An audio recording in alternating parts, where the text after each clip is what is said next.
there were two things we were trying to understand. One was what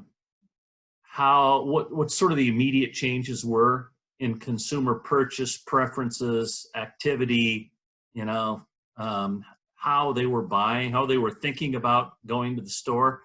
And so we were trying to look and see what that looked like across total store, not just on produce. So we asked them some questions around center store and all the perishable departments to try and understand that. And then we also asked about perhaps changes in online purchasing, you know, purchasing of groceries specifically online, and then packaged and the package size. Those are really the areas we went after. And so then you begin to match that up with what are you seeing on the retail syndicated data side that sort of adds some context to what you're seeing. And so that's kind of where we're at. We're a research company, we can do research. So we just went out and did it, you know, grabbed 2,000 consumer interviews just so we could see, you know, what's going on, because the environment obviously is so dynamic, right? It's just totally crazy.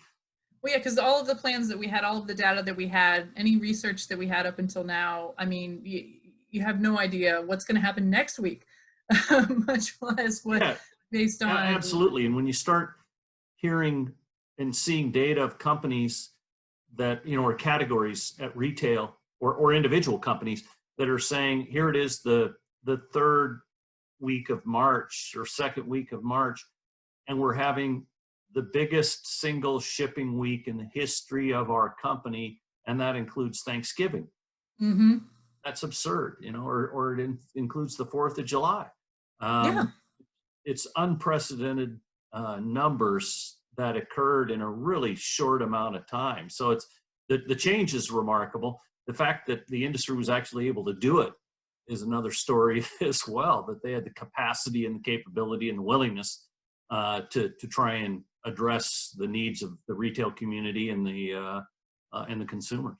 Well, what are some of a few key insights from this research that you guys just conducted that a retailer can look at and go, well, maybe I can plan for more of this or less of this? How are consumers shifting some of their behavior just in the little glimpse that we've seen? Yeah, well, you definitely see age-related responses.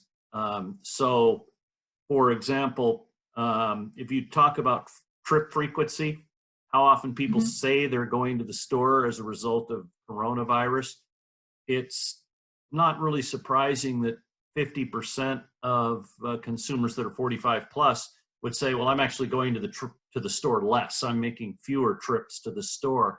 I think we were surprised that 44% of consumers 18 to 44 said, no, I'm actually going to the store more now than I did before.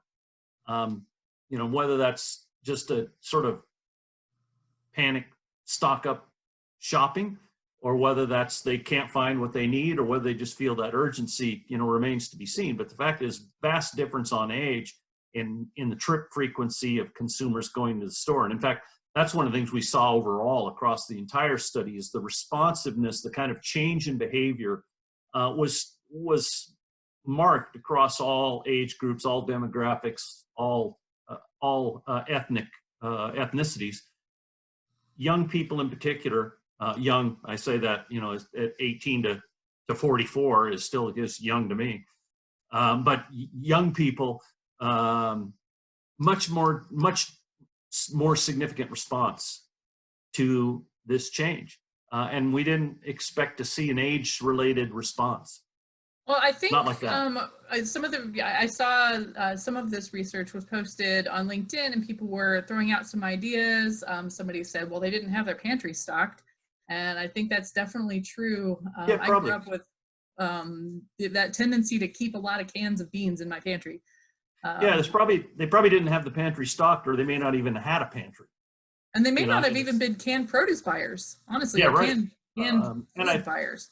And I think the other thing you see is that younger people are much more inclined to eat out and dine away from home. So all of a sudden, when that option is removed from the table, so to speak, you shouldn't be, I guess, too surprised that they're impacted more by the loss of that alternative dining option. So they're forced into a more dramatic response. Well, and also So I think, parents of very small children, their kids are eating breakfast, lunch, snacks, all of that at school or at daycare. yep, And oftentimes that's included in your daycare or school package of whatever you're paying. And folks that are under 44 are typically the ones with the younger kids. Though a few of us graybeards have some kindergartners around here. So yeah, but I can't remember having kindergartners around. It's been too long. I have just learned to homeschool this week. There you go. Yeah, so we saw the same thing on package size with younger people. I think 60% of people 18 to 44 said, it's not just package, I'm looking for larger package sizes than I bought in the past, versus about the same number, 63% of 45 plus said, nah, I'm buying the same thing I always have in terms of packaging. So really a younger demographic shift. When you look at the number of items, as I said, almost 50% of people 18 to 44 were saying more package, more package, more package, versus flip side, I think 47% of 50 plus said no change in terms of the number of packages. So that was pretty significant.